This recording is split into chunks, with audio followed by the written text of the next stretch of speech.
Okay, so muli tayong nagbabalik for another episode ng Noon at Ngayon. Hello everyone, my name is Fern and welcome to my vlog. Ang Biological Production Service ay dating vaccine laboratory.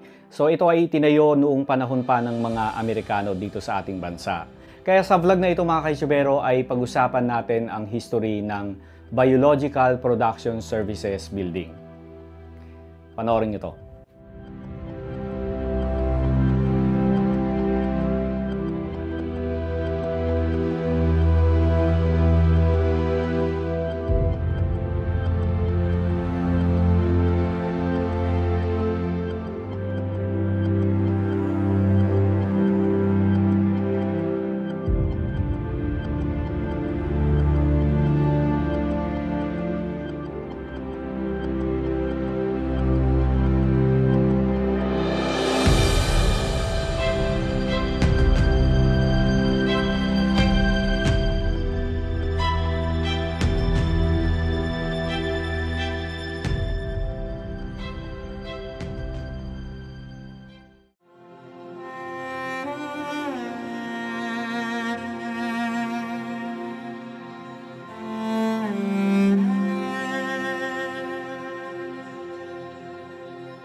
Noong panahon ng American Colonial sa ating bansa, ang Ospital ng San Lazaro at Bureau of Science and Insular Laboratory ang nangunguna sa pagsasaliksik at paggawa ng gamot at bakuna. Dahil sa paglaganap ng sakit na smallpox noong 1918, tumaas ang pangangailangan ng bakuna at gamot laban sa sakit na ito, bagay na hindi kayang solusyonan ng dalawang pasilidad lamang. Kasabay pa nito ang pag-usbong ng sakit na dysentery kaya kinailangang magtayo ng isa pang pasilidad.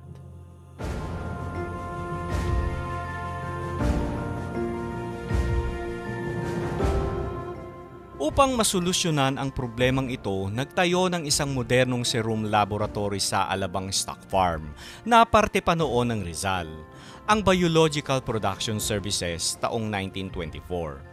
Ayon nga sa pamahalaang lungsod ng Muntinlupa, ang Biological Production Services ang pangunahing bakuna at serum research ng Department of Health ng maraming taon. Mahigit isang dekada ang lumipas simula nang lumipat ang unit sa bagong building malapit lamang sa Research Institute for Tropical Medicines. The Japanese Imperial Army converted the building into a hospital during World War II.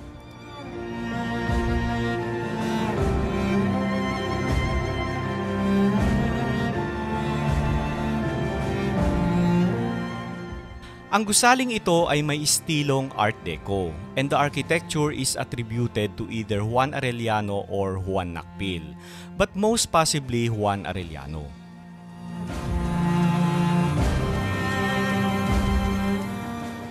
Kagaya nyo, ako din ay nag-iisip, sino ba ang babaeng estatwang ito na nakatayo sa ibabaw ng bungo at libro? Ito ay replika ng clay sculpture ni Dr. Jose Rizal, The Triumph of Science over Death. Ang orihinal nito ay matatagpuan sa Rizal Museum sa Fort Santiago at ang isa pang replika ay nasa University of the Philippine College of Medicine. Ang nasa Biological Production Services Building ay gawa ni Dr. Genaro C. Chanco. Simbolo ito ng pag-asa ng isang gusali na tumulong sa pagliligtas sa mga taong malulubha ang sakit noon.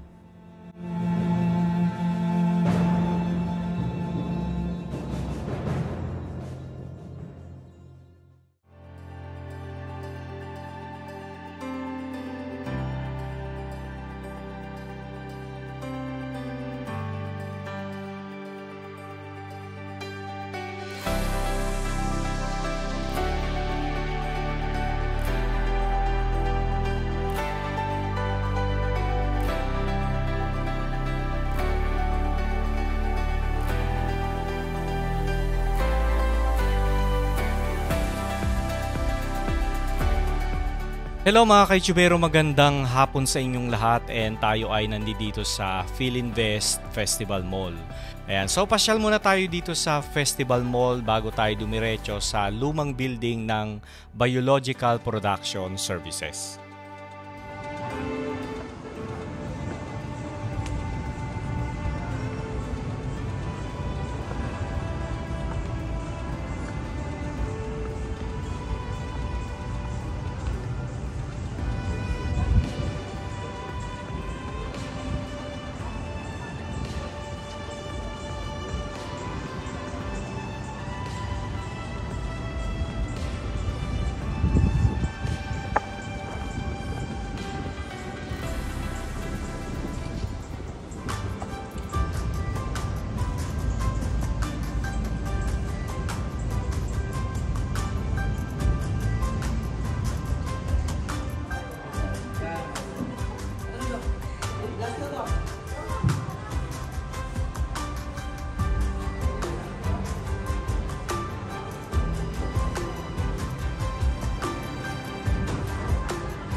Okay, so namamasyal lang tayo mga ka-YouTubero.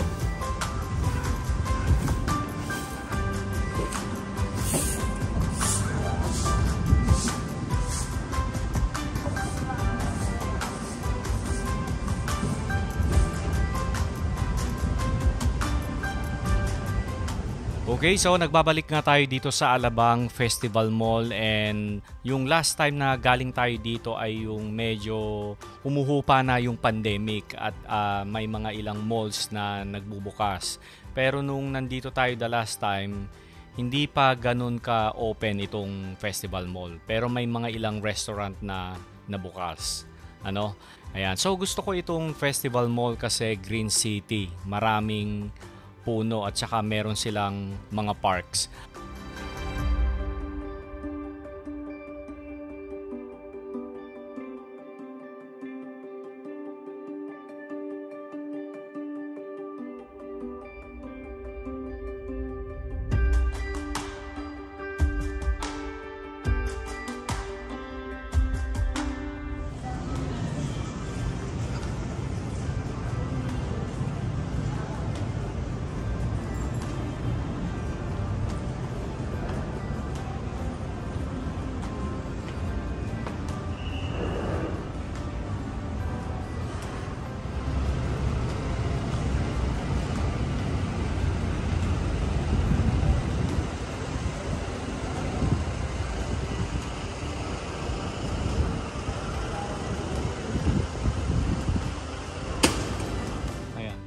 Okay, so ito yung lumang building ng BPS, ang Biological Production Services, na itinayo 1924. So halos katabing-katabi lamang ito ng Festival Mall. Ayan. So hindi pa natin matukoy kung sino talaga yung nagdisenyo ng building na ito. It's either Juan Nakpil or Juan Arellano. Ayan. So kung makikita nyo no, dun sa mga lumang photo natin na same pa rin ang structure ng building. Same pa rin yung facade and hindi nila binago. Kaya maganda yung ginawa ng Las Flores. So ito ngayon ay isa ng restaurant. Ayan.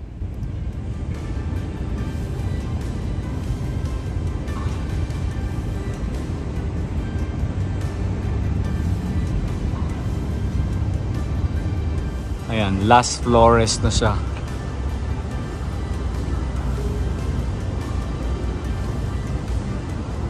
So, ito ay Art Deco style mga kaijubero.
Galing ano, at least hindi nila tuluyang giniba itong lumang building ng BPS. Ayan. At least mayroong natitirang historical landmark dito mismo sa Philinvest.